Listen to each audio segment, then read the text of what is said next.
short-sighted decision I think we're making right now. Who's to say 10 or 15 years from now we want to move and turn our house into a rental rather than selling it? Like nobody wants to, live in a trap house. The article that I found for us for today, you obviously don't have to have pre-read the article, but I think that might be a good one for us to cover. It's heavy real estate focus. It was an article about just the Indianapolis home market, and I thought I pulled some interesting facts from it. So I'd love to get your guys' take as agents in Indianapolis. So this is one from Wish TV. Yeah, just generally about the market and how it's debatably the best time in 5 or 6 years to buy a house right now because the rates are fluctuating, coming down a little bit. One of the interesting facts I read that there was a 24% increase in available homes from September of last year to now. And also that the median price was it actually decreased by almost 2% since September of last year. Yep, I say definitely. I'm sure you've seen the same thing with those interest rates starting to come back down because they fell below 6% for the first time in since November of it was 3 years ago, I believe it was. It feels like it's 2022 maybe. Years. Yeah. So it's some people crawling out of the woodwork that have been kind of in the holding period. Like I said, my always rebuttal to that's always that, while I guess maybe with this past year being a rare exception where median home price fell slightly, but usually so with, if it's you're out waiting, if you're waiting for those sub-3 interest rates are never coming back ever again, unless there's some kind of crazy world disaster or something that would push them back down to COVID. I still never see sub-3 ever coming back ever again. That was a weird, rare, once in a lifetime occurrence. But now they're starting to dwindle back down towards that. For a long time, that 5.5%, 6% was pretty average for a long time.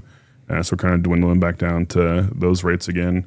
But the longer you wait, obviously, interest rates might come down a little bit, but in that time that you're waiting, obviously, those home prices are going to keep going up. So whatever savings you're going to make on, waiting it out for another year for maybe another quarter to maybe a half a point drop in those interest rates, it's going to be offset by the purchase price going up. So that was the adage that, the right time to buy is now. That's always pretty true. That's almost becoming a meme of our industry a little bit. Is hey, how come every time I ask a real estate agent is now a good time to buy, somehow the answer is yes. It's to be fair, we've been in a seller's market since before 2020. It was already COVID hit and sent it way into a seller's market, but it's been the past 6 years of just, and now we're creeping back towards neutral. So I think you could make an argument that okay, it's relatively easier to buy now than it was in 2020, 2021. You're going to have more options. There's more inventory, but people always like to make it about price and interest rates. And it's just kind of the price is the price and the interest rate is the interest rate. You're buying an appreciating asset. So just do that once you can, and stop just spending all your money on rent, and turn because I've worked with a lot. I'm never gonna forget working with first time home buyers in 2021 and watching them say no to a $300,000 4-bedroom house in Fishers, Indiana, and just being I don't know. I think something better will come along. This one doesn't fit our couch that well. And then, fast forward a year and now that house is the house next door to that house is listed with the same layout for $380.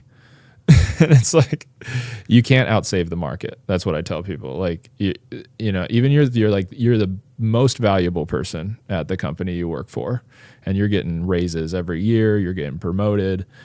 You're not outsaving at the highest levels of appreciation. You're definitely not outsaving the market.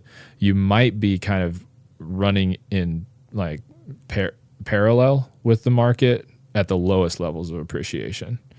But for most people, whatever home you can afford today, chances are it's not going to get your options aren't going to get a lot better if you wait a year. We got lucky and kind of fell into one of those like once in a lifetime 3% rates in a good neighborhood. But now we're in a weird spot where we just had an HOA meeting this week where the board and most of the neighborhood wants to cap rentals where we are now, which I can see someone actually came down from Fishers with some of the material that they've been tossing around in Fishers and Carmel about rental caps. I'm sorry. Yeah. And sorry we did that to you. And it was someone who lives up on the north side and came down because they own a rental in our neighborhood. And we were trying to balance between like, yeah, I understand where someone's coming from. If they live next door in a suburb neighborhood, if they live next door to a rental, there can be some issues with that. But, who's to say if 10 or 15 years from now we want to move and turn our house into a rental rather than selling it? So it's kind of a weird, short-sighted decision I think we're making right now. Well, the city of Fishers and the city of Carmel just did it. Yeah. Which it is crazy. I mean, I think we talked about this on our last ops call. This ordinance they're passing where you have to register your rental, and they're not going to allow more than 10% of single family homes to be rentals, which kind of sounds like a nice policy on its face for like the reason you said. It's like I think people have this impression like, oh, if our neighborhood is like half rentals, then there's going to be this, nobody's going to take care of their property. It's just going to be the neighborhood's going to go downhill.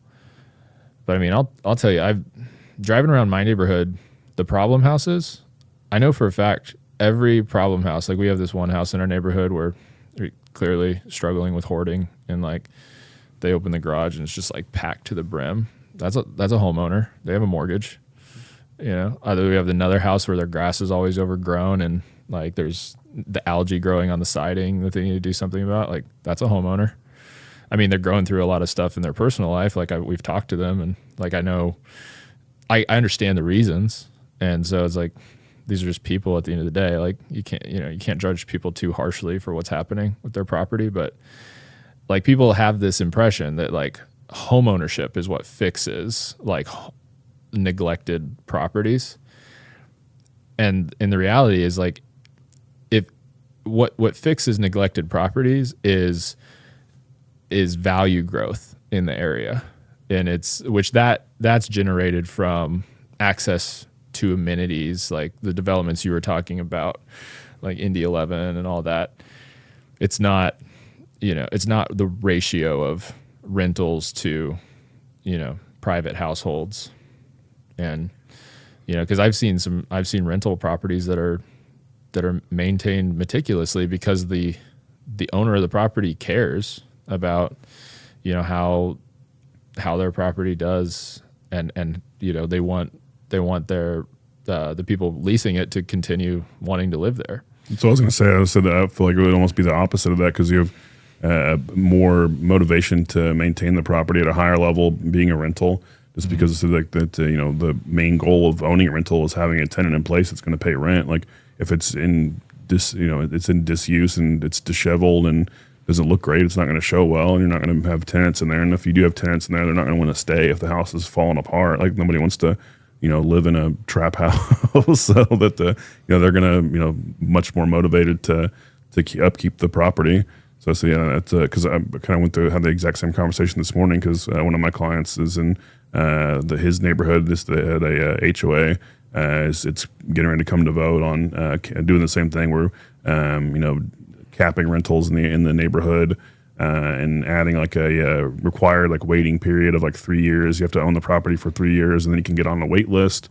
And it's by like seniority, who's owned the house the longest, who's going to be on the top of that list if it's a rental. Yeah. And luckily he's in a pretty good position where the tenant that I placed in that property signed a 2-year lease. So he'll be at least, if the, worst case scenario, if that tenant doesn't renew, it'll be like at like 2 years and like 9 months that he's owned the property at the end of his current lease. And then there's like the proposed structure for that has like a 90-day period where if it's an existing rental and you don't have if it's vacant for more than 90 days, then you get dropped off of the list, which is kind of like crazy.